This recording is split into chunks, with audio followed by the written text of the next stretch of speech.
Welcome to the Bitcoin Boomer Show. Here's your host, the Bitcoin Boomer himself, Gary Leland. And welcome to this episode of the Bitcoin Boomer Show. I'm your host, Gary Leland, known as the Bitcoin Boomer, the original Bitcoin Boomer. And this is a show where we talk about Bitcoin. That's all we talk about. Do want to introduce you to my wonderful producer, Stephanie. Stephanie, are you doing okay today? And what was it? What is this? It's just framing my face. Okay, good enough. Just asking. I'm an old cute, boomer. Gary. I'm cute. I'm an old boomer. Framing I don't know all this stuff. Now, you always are the one who reviews the pages for the guest and gets our show notes together, I guess. Mm-hmm. What is on your mind after seeing Tony and talking and looking at Tony's stuff? So Tony's stuff looks interesting. It looks like he has a wellness expo and everything. But my question is something you told me when we set up for the show, is that he's your origin story, orange pill guy who told you about Bitcoin. So I'm very curious about that story. Well, yeah, you're correct. Tony actually orange pilled me back in 2017. And we're definitely going to talk about that today. I think I caught on a little quicker than the average person did after talking him for a day and a half. I started buying Bitcoin, so I got it quicker than the average person did, and probably much quicker than the average boomer does. And I've been buying since 2017, so Tony's probably been buying, I'm just guessing, since 2010. You know, Tony was an early adopter into Bitcoin, so he's going to have a different perspective on Bitcoin maybe than I would have, just as I would have a different perspective on someone who bought Bitcoin today at $95,000. So, you know, at the time, it seemed like a lot of money, but I don't think anyone ever buys Bitcoin and says, oh my gosh, this is the best price Bitcoin's ever been. I'm so glad I bought today. I think the people who bought it at 1,000 said, oh my gosh, I could have got this at 100. The people who bought at 10,000 said, oh my gosh, I could have got this at 1,000. Now the people who are buying at 90,000 are going, oh my gosh, I could have got this at 50. So nobody buys Bitcoin and goes, this is a great price. So if you're thinking about it, you're not alone. If you're thinking about buying Bitcoin and that's how you feel, you're not alone. But we're going to talk to Tony today. We'll go over my orange pill moment when he orange pilled me, and we'll just talk. We're just really going to have a great time talking to a friend of mine. So do stay tuned, and we'll be right back with Tony Cecala right after these words from our sponsor.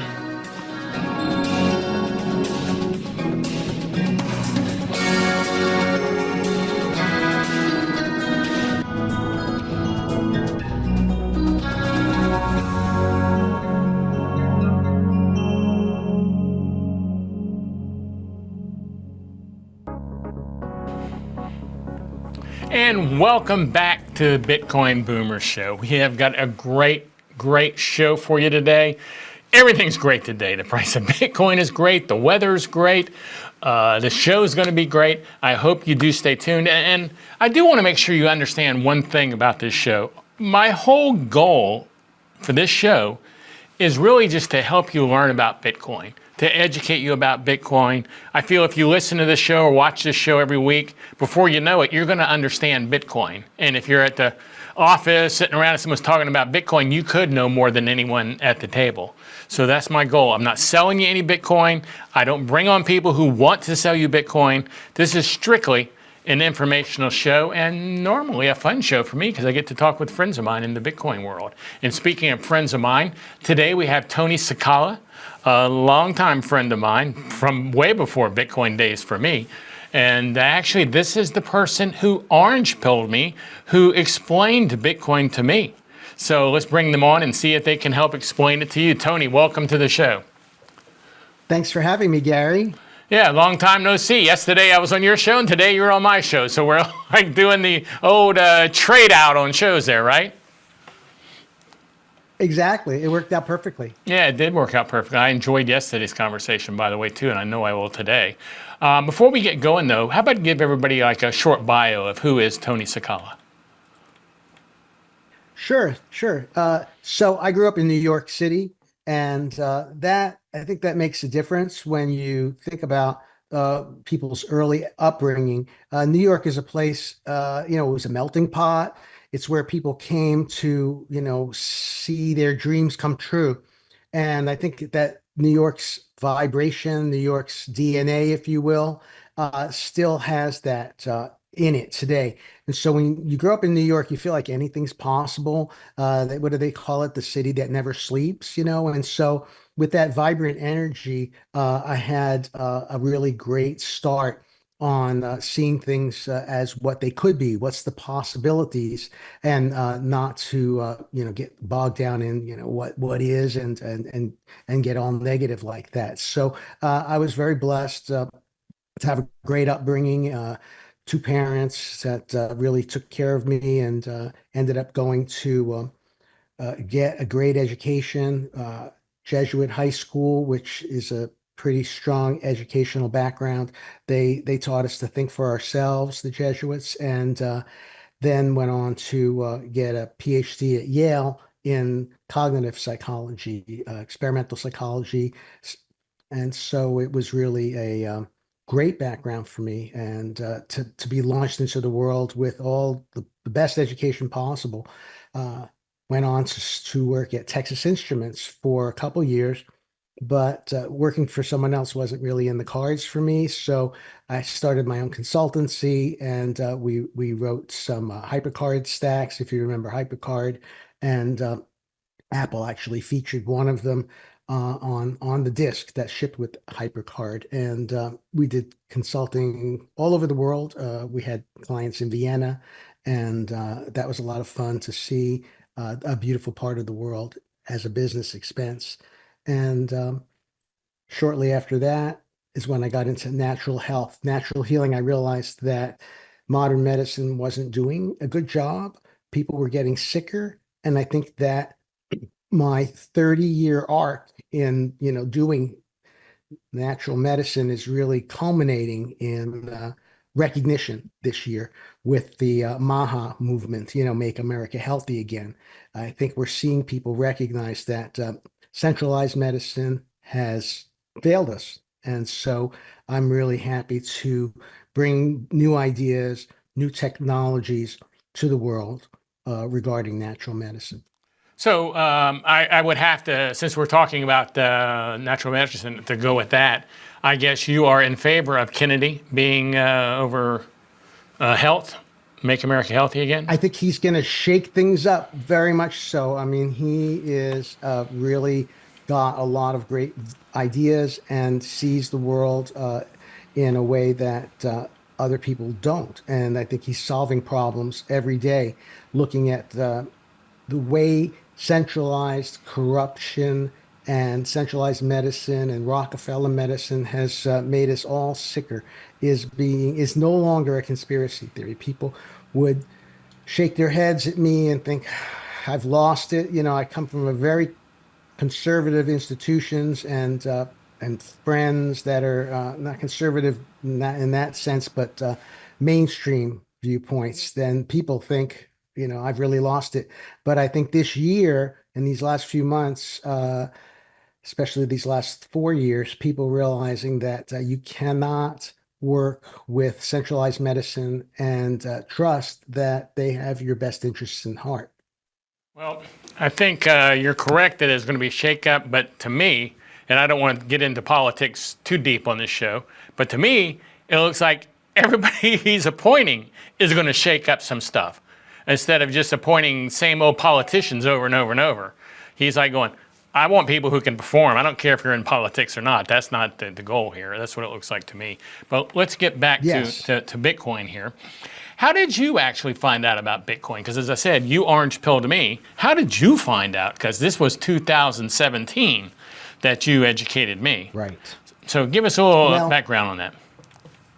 I was working to clean up my desktop and my software a couple months ago. And I was going through my password manager and I saw that I had a password for Mt. Gox. And it said, you created this password sometime in 2011. So I was like really surprised to see that. I knew that I had been interested and I knew I'd been following for a long time. I think I saw it on Slashdot.org. Slashdot was a forum for computer guys to talk about the latest and greatest. And so I was always interested, as you know, I have kind of a high tech, high touch interests, interested in both natural health, but also deep into computers.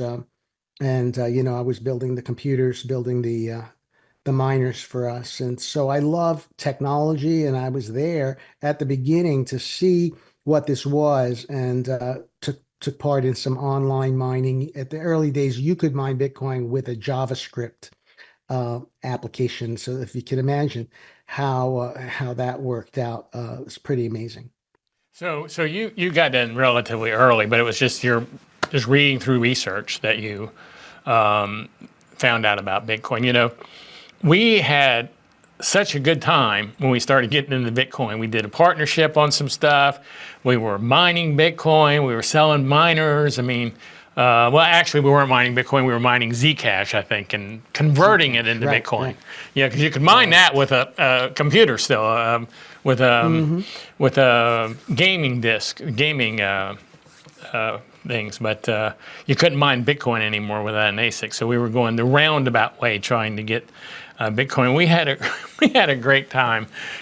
I'm going to go into. We're going to take a break in a minute here, and when we come back, I'm going to go into some of our experiences we had with throwing fuses and all kinds of stuff happening with the mining we were doing. I'm going to go over how you orange pilled me and things like that. And just like I said, we're just going to finish this conversation up here. But I do want to make sure everybody knows that, because I do have a few seconds here before the break, that Tony Cecala right here changed my life. I told you that yesterday, and I appreciate it.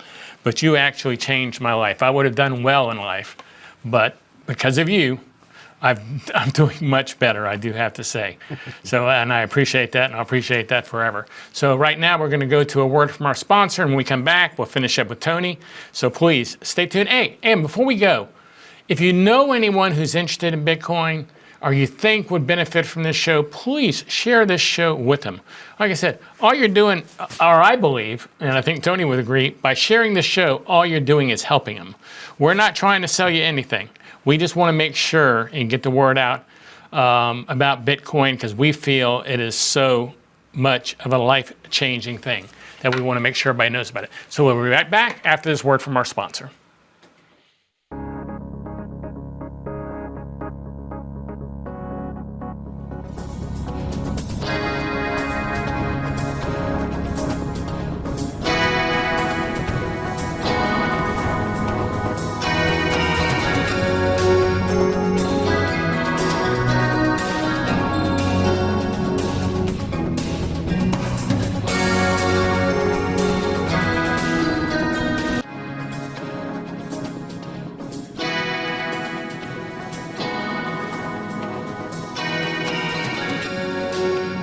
And welcome back to the Bitcoin Boomer Show, where we talk about Bitcoin. Hey, I also want to make sure you know, before I bring Tony back on, this show is the Bitcoin Boomer Show, without a doubt. But it's not because this show's for boomers. It's because I'm a boomer, okay? So anyone will learn from this show. So don't say, oh, this is for boomers. It's of no value to me. This show's about Bitcoin, and I'm a boomer. That's why it's the Bitcoin Boomer Show. Okay, now let's bring Tony back on the set here. Tony, now I want people to, I do this show because I want someday that I just go places over and over and over and people tell me what I told you, that I changed their life because they listened to me and they finally got enough knowledge about Bitcoin that they started getting into Bitcoin and then it changed their life. And I want to be able to hear that someday from people. But by doing this show, I'm hoping that I can go almost anywhere and hear it. You know, that I'm mass orange pilling people, where you orange pilled me one-on-one. And I still remember that day. It was the Big D conference in Dallas. I was speaking about podcasting because that was my niche back then, was podcasting, because I was an early podcaster. And after my segment, which was maybe 12 o'clock, I came walking down the hall and there were you and AJ and Mitch and maybe four people total you were talking to. And you were talking about Bitcoin. And I'd heard about Bitcoin before, but that's it. I just heard the word Bitcoin, that it was like stocks or something. So I was listening to you talk, and you talked for about another maybe 4 minutes after I got there. And then you said something that really got to me, because no one had said this before when they had mentioned Bitcoin. You said it was the only protocol for the internet that did not exist was a protocol for money. I remember you saying that. And I was like, oh, because, at the time I had so many e-commerce sites. I was interested in a new protocol. Maybe it's something I needed to take advantage of. So when you got through, and I don't know how long you talked before I got there, but I knew that I had only gotten a small snippet of it. I said, can we talk about Bitcoin? And we went and sat on a couch, and I guess it was like 1, and what did we get through at 6 o'clock in the afternoon, and we got off that couch? Am I remembering this correctly? So. Is this the way you remember it? Yeah, it was definitely all afternoon we spoke, and we were getting very excited about things, and we didn't want to stop. And so you said, what are you doing tomorrow? I was like, I don't think I'm doing anything. It was like Sunday, And so you said, well, let's get together. And you came over to my apartment. I was living in the high rise at the time. And then we talked the whole next day. Yeah. We spent the whole day. I listened to a podcast on the way home after the Saturday about Bitcoin. And I listened to a podcast that morning on the way back to Dallas to talk to you about Bitcoin. So all of a sudden, after those 5 hours with you on the couch, I was trying to consume as much information as I could about Bitcoin all of a sudden. And like I said, we went to your house, and you explained, which I didn't get. You explained mining to me, which I didn't understand at all. That's not something that you pick up right away, especially not if you're a boomer. And it's so new to you. But I now I understand it for sure. But I didn't pick that up. You helped me download. You helped me buy some Bitcoin on Coinbase, and we put it on Open Dime. Still have that Open Dime somewhere. Probably need to find it for some money now. And, but we had a great afternoon, and we got along so good. We ended up even starting a business together. We called ourselves the Crypto Cousins, and we did a show, and we sold miners. We had all kinds of things going on, but I still remember, like I said, that day. And then on Sunday when we came home, I bought Bitcoin. I went in and made a purchase of. Now it doesn't seem so sizable, but at the time it seemed pretty sizable. And I didn't tell my wife; she wouldn't have let me do that. Because even after we started doing it, she would go, "That's just made up internet money, Gary. I don't want you buying any of that." I'm kind of going, well, it's a little... a little late for that. Nah, that's funny. Yeah, it is funny. It is a little late for that now. But now, and actually, I think I just told her about a year ago how much I bought the first time I bought it. She's going, where'd you get that money from? Well, I kind of took it out of the business account, I guess. But that was a good time there. So how often have you orange pilled somebody, you think? Because I know you're a person that tries to help people a lot, whether it's on wellness or some. But have you had other people that, and I don't care to know who they are, that have gotten into Bitcoin and have, because at the time it was so early, it was, by now, whatever you did is life-changing for the most part. Yes, I do recall, like right around that time, I was doing Bitcoin, introduction to Bitcoin classes. And it was a 90-minute class, which ended up being, people would stay over, but it was 90 minutes to 2 hours. And I would, run through what Bitcoin was. And we would meet at the back of a Starbucks in Dallas, in Addison. There was a Starbucks that lets you rent the room for free, I think it was. You had to buy like $50 worth of food and coffee. Now, that's not hard to do.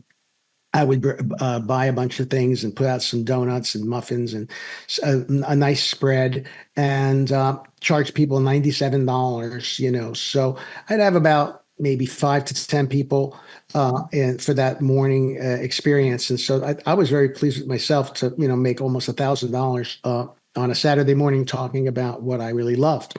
And I know for sure that some of those people, and some of them have stayed in touch with me, got into Bitcoin, at that time. And, we were like between 1,000 and 3,000 was the price around that time. And so we saw it bounce around a lot. But those people for sure really enjoyed it. Now, you and I have always been involved in educating people. I think right from the beginning, when you read the stories, heard the stories, interviewed people, Charlie Shem, Lynn Ulbricht, John McAfee. We've talked to people who were involved or peripherally involved from the beginning. And powers that be, the current financial system, doesn't take kindly to you shoehorning your way into a money business. So we've stayed away from that.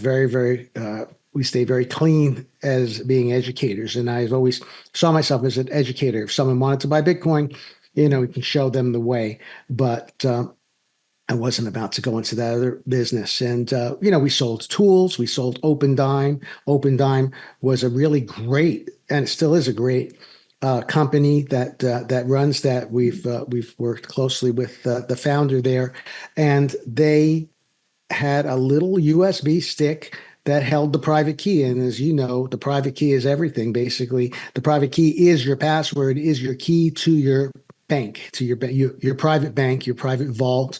And you can give away the public key, the public address. That's what you tell people, like your PayPal address. Here, send money to this address. And that little Open Dime, just by knowing the address, that little USB device can be start to grow in value. And it'd be fun to see what yours was. I have a few little Open Dimes that were lying around that I put money on for demonstration purposes. And at the time, it was a throwaway. I mean, I could have lost the Open Dime. It wouldn't have mattered. But today, that's a little different story. That little USB device with its private password key, with the keys to your Bitcoin. Well, worth a lot. As you said, you could have lost that and it wouldn't have been much at the time. But, it's a shame to say, many people have lost a lot of Bitcoin by losing their password or writing it down on a piece of paper and forgetting where they put the piece of paper. I think people have a hard time, or I don't think they have a hard time. I think people are so used to being taken care of with their finances that, I can call the credit card company and get that canceled, or I can call the bank and get that changed. There's no one to call in Bitcoin. I mean, there's no customer service number. There's no president of Bitcoin. You are the bank. You are your own bank, and you have to be responsible for it. And if you just wishy-washy do it, you're going to lose your Bitcoin. And I know many people who have, and some that I really feel sorry for because they lost large amounts. Well, let us take a word from our sponsor, and we'll be right back with Tony after these words. So please share the show with your friends. See you in a minute.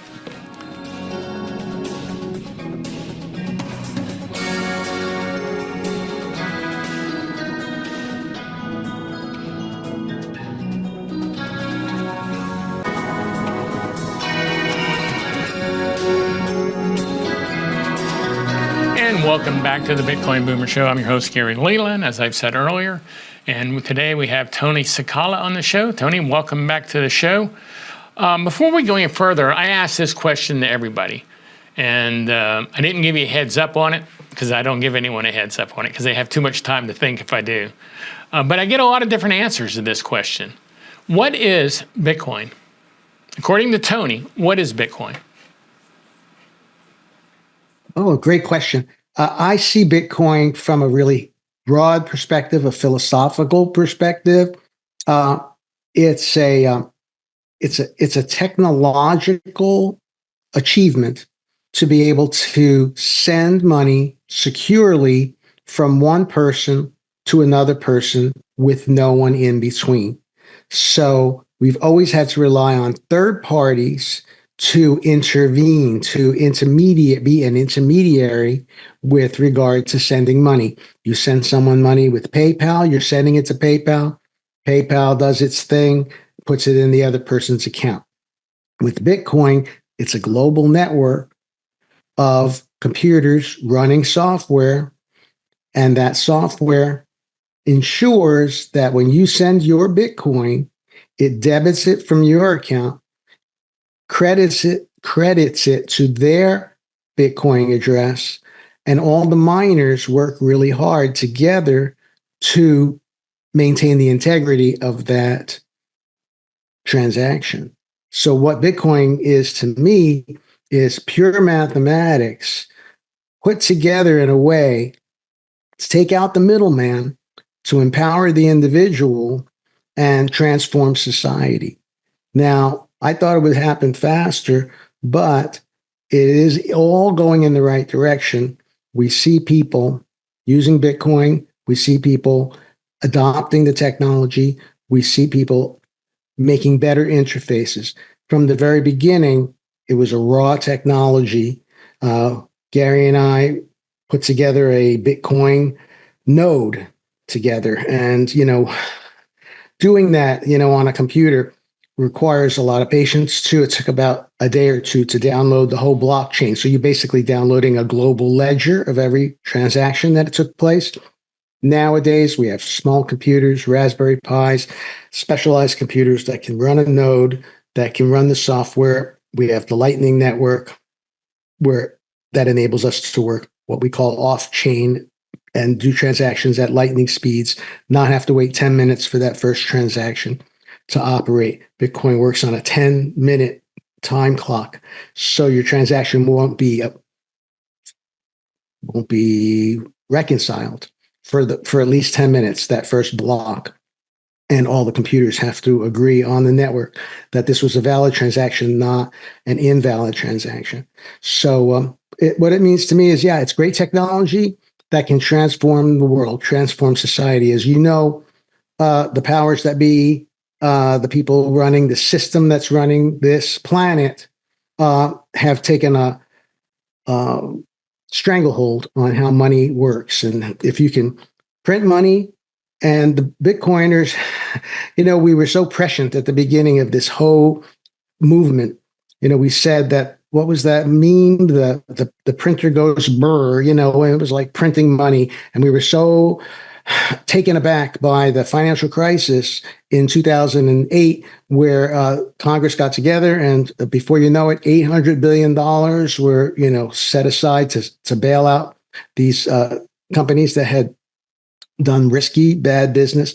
We all know what happened there, and we were shocked by it. And now here we are, a decade and some years later, and the printing of trillions of dollars, which is basically a tax on the average person. It's a horrible thing that more money gets added to the system, making each dollar worth less, soon to be worthless, as you know. So that's what Bitcoin means to me. What's so beautiful about it? We've got one number, 21 million. That's all that will ever be in Bitcoin. There's no such thing as inflation with Bitcoin. 21 million. So that is very powerful to me. When I saw that, it meant a lot. I knew that over time, less Bitcoin would be printed. Every 4 years, there's a halvening. And that halvening means that each 10 minutes, instead of 50 Bitcoin, it'd be 25, 12 and a half, 6 and a quarter, 3 and an eighth of Bitcoin every 10 minutes.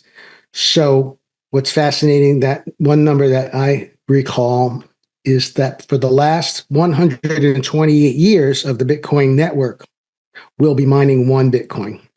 That just one Bitcoin will be mined in the last 128 years. So at some time in the future, I forgot the exact day, the year 2170 or something, it will end. Bitcoin will no longer be produced. We won't be able to mine anymore. It's like we have, like, for instance, with gold, if it would be like we would know that we had mined all the gold on the planet. So at that point, the network will be full, and the 21 million will be in circulation. And at that point, probably, a Satoshi might be worth $1, relatively speaking, if dollars are even talked about in the future like that. So that's really the beauty of Bitcoin for me. There's a mathematical genius solving a problem. I still don't understand the details. The Satoshi solved what they call the three generals problem, I believe, and where you could send a message without trusting an intermediary. You can send a message to another person, and that message, in our case, is the Bitcoin transaction, is sending a money over the wire. Well, So that's a good answer. It's a pretty detailed answer. You brought up a lot of things there that we could go over, but I do want to go over something that happened this morning. I orange pilled my sister, my 75-year-old sister, maybe 4 years ago, and she's been dollar cost averaging since then. I think she started at $10,000. Small amount, but it's grown, needless to say. And she asked me this morning, as much as we have talked about Bitcoin, she asked me this morning. So I must do a terrible job of explaining this answer, or else, because I know that I've answered this question many times, So the question is, and there may be some people in the audience who want to know this, is what is Bitcoin backed by? A lot of people think dollar's still backed by gold, because when I throw it back on them and say, what's the dollar backed by? They go, gold. I go, well, it's not. It's the U.S. military for the most part. That ended. Yeah. That ended, yes. So what is Bitcoin backed by? That's a great question. And it brings up some controversy because Bitcoin is backed by energy.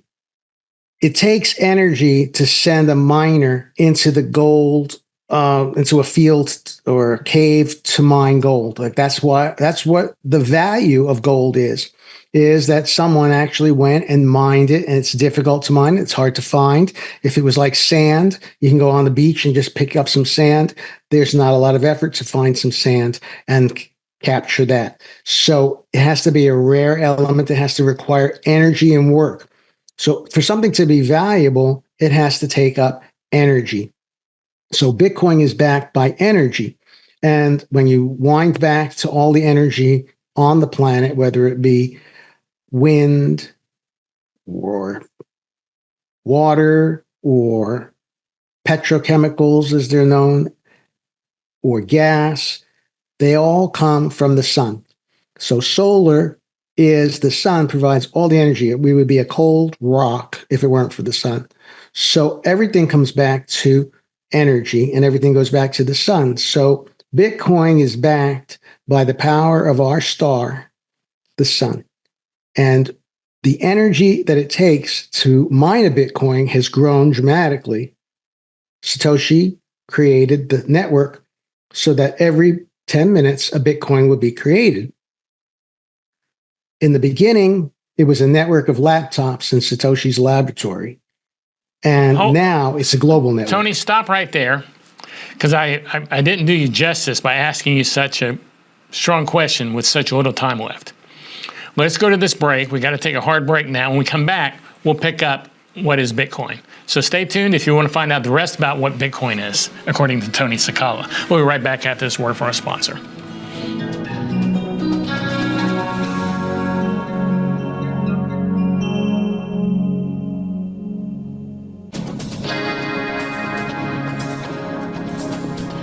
And welcome back to the Bitcoin Boomer Show. Today we're joined by Tony Cecala. Tony, let's get in here and finish your explanation of what is Bitcoin. We were talking about energy from the sun.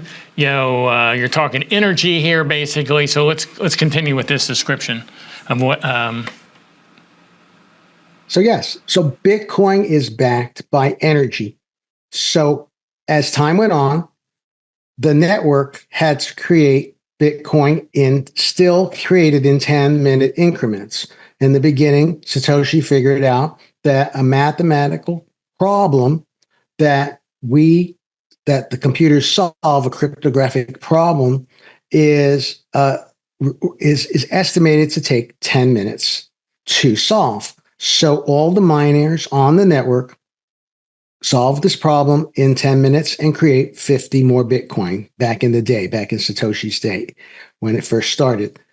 As the network grew, as more people found out about it and joined the network, if the network doubled in capacity in CPU power, back then it was CPU, then it would take 5 minutes to solve the problem and issue forth another 50 Bitcoin. And that doesn't work with the system. This Bitcoin system requires it to be every 10 minutes in lockstep.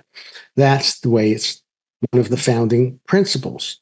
So they would make the mathematical problem twice as hard in this case. So we'd be back to 10 minutes. And as you can imagine, as you add more computers and someone figures out, we could figure out this problem with a graphics card. And so the GPUs started entering the system. With GPUs, people would solve the problem faster. And then the network had to get more difficult. It's called network difficulty.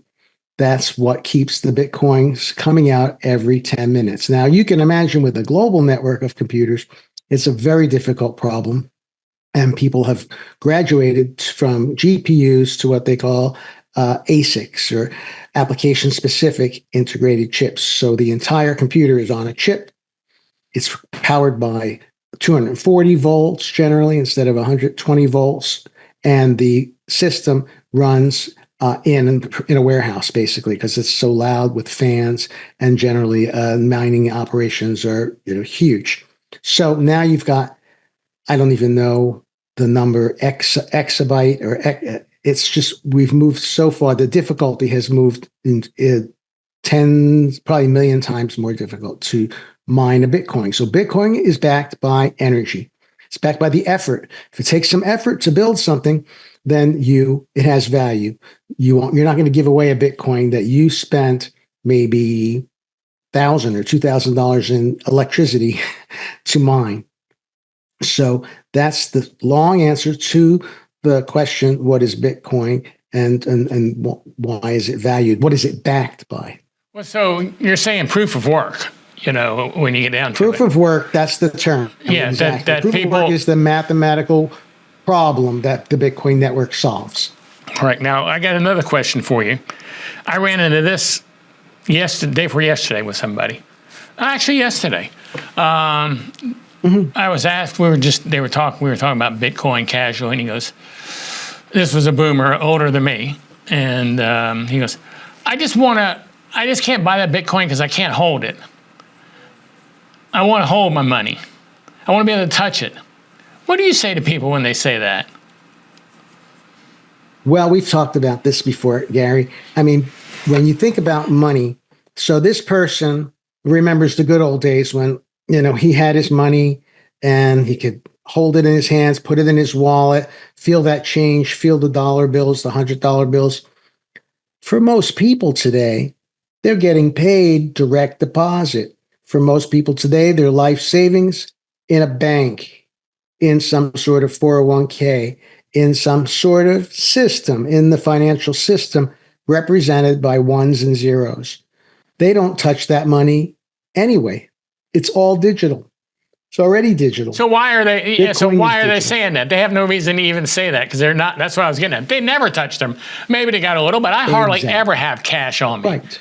If I do, my wife goes, "Where'd you get this cash at?" I'm going, "Oh, I don't know where I got it at." So yeah, they don't have cash on them. So I don't know why that is. I don't know why they've got that sense of memory there, or sense of mindset that they have to touch it. I wanted to kind of make that answer a little shorter because I do want to make sure that we have time to talk about your wellness clinic, because I think this is amazing and you've been doing this for a while. Could you tell us about that real quick and when the next one is and where people can find out about that? Oh, sure. So, we were working as we were working together, and still for while I was doing the Bitcoin, my wife and I have a wellness expo, and we do it in Texas, in Grapevine and in Conroe, two cities, one near Dallas. Grapevine is right outside of Dallas, near the airport, and Conroe is right outside of Houston. We picked those two cities, obviously, because we lived in Dallas, and we know that Houston has a very large population. So Wellness Expo is basically supporting decentralized medicine. It's supporting natural medicine, holistic medicine. People who, you go to the doctor, you see them, chiropractors, acupuncturists, DOs, people who are outside of the Rockefeller medicine system, who look at you as a real person, and they provide you with personalized care. And so, yeah, it jives very closely with decentralized money, decentralized health, decentralized wellness. It all goes together. And so we've been doing the Wellness Expo. This is our 30th year. We started in 1994. We're celebrating this year, 30th anniversary. We joke we're an overnight success, 30 years in the making. Our shows have gotten much bigger. And we have 6 a year, 4 in Dallas, 2 in Houston. People could come out and learn about natural medicine. They can learn about energy healing. They can learn about things that are up and coming, new technologies. We're discovering that we're not just flesh and blood and chemistry. We're more than that. We're electric, we're magnetic. And there's even a discovery recently that our inside of our bodies generate their own light. You can measure, it's very subtle. You can measure light coming off people's fingers, photonic energy. And there's an understanding now that light actually is inside our bodies, and it's very important for our health.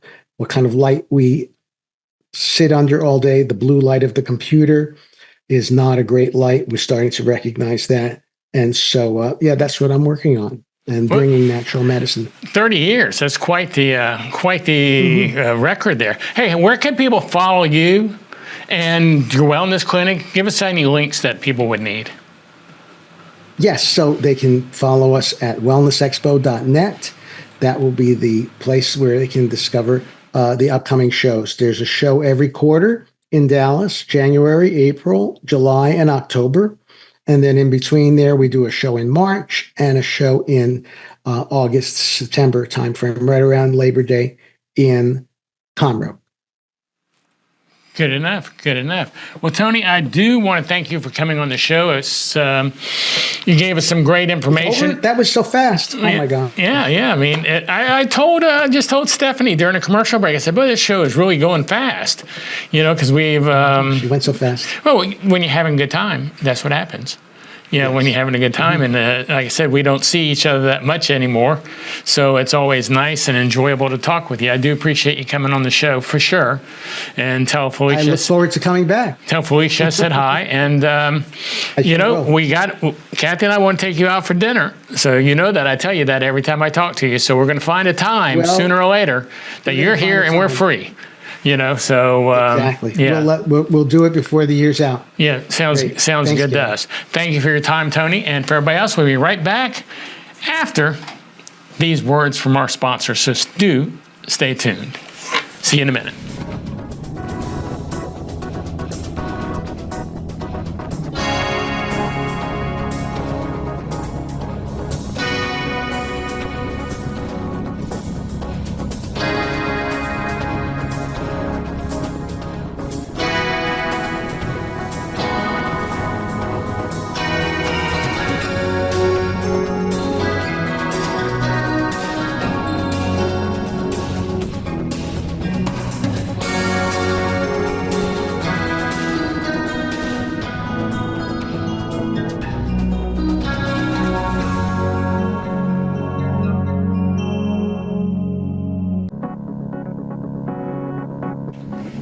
And welcome back to the Bitcoin Boomer Show. I certainly do hope you enjoyed today's episode. I just enjoyed talking to Tony. It's we don't get to talk very often anymore, and we used to talk almost every day. Stephanie, what did you think of today's show or today's guest? Tony was pretty cool to listen to. I enjoyed y'all's discussion about the early days and how much you're enjoying now, for sure. But also, like you mentioned to him about Bitcoin potentially reaching, 95,000? Something around those. It's been climbing really, noticeably. So I think it could hit. Exciting. I think it could hit 95 today. If not, I definitely think it will hit it by. I think we're going to hit 100 by Friday. To be honest with you. And the laser eyes stuff. The laser eyes. People have been laser focused on Bitcoin until it hits 100. I predicted in January on my Facebook page it'd be 100 by the first of the year, and I took a lot of flack from some people for that statement. But it looks like I was right on that. So do keep laser focused on Bitcoin, everybody. Also, want to tell everybody about the conference I run. I run the BitBlock Boom conference every April in Dallas. BitBlockBoom.com. This is a Bitcoin conference celebrating our 8th year. Actually makes us the oldest, longest running Bitcoin conference on the planet. So it's in Dallas, Texas. So do go to bitblockboom.com and check that out. Also want to make sure you know about the book that I helped write, Bitcoin and the American Dream. Bitcoin and the American Dream. This is a great book. If you want to learn about Bitcoin, this is a good book to buy. But if you just want to educate someone else about Bitcoin, it's a book they can read in 2 or 3 hours. You can read it on a flight, and you'll have a basic understanding about Bitcoin. You'll have enough of an understanding that you'll want to explore it more. So this is a great book to buy, Bitcoin and the American Dream. And don't forget to check out my meetup group. I do a meetup group in Dallas, normally every month, but I do have to admit I've kind of been a little slack the last couple of months. But go to meetup.com/bitblockboom. That's meetup.com/bitblockboom. We normally do a meetup at a barbecue restaurant at Ferris Wheelers in Dallas, have barbecue, drink a few beers. We have a great time. When it gets too cold, we meet at an indoor garage that has all kind of exotic cars. So both locations are very neat to go to. So do check those out. And one more link I want to give you, that's satscardshop.com, satscardshop.com. Sat cards are a great way to gift Bitcoin. So check that out and take a look at Sat cards and see what they are. I'm Gary Leland, the Bitcoin Boomer, and I do want to thank you for joining me on this episode. And please, as I said over and over, share this show with your friends. And I look forward to seeing you on the next episode of the Bitcoin Boomer Show. And remember to stack those sats. See you later.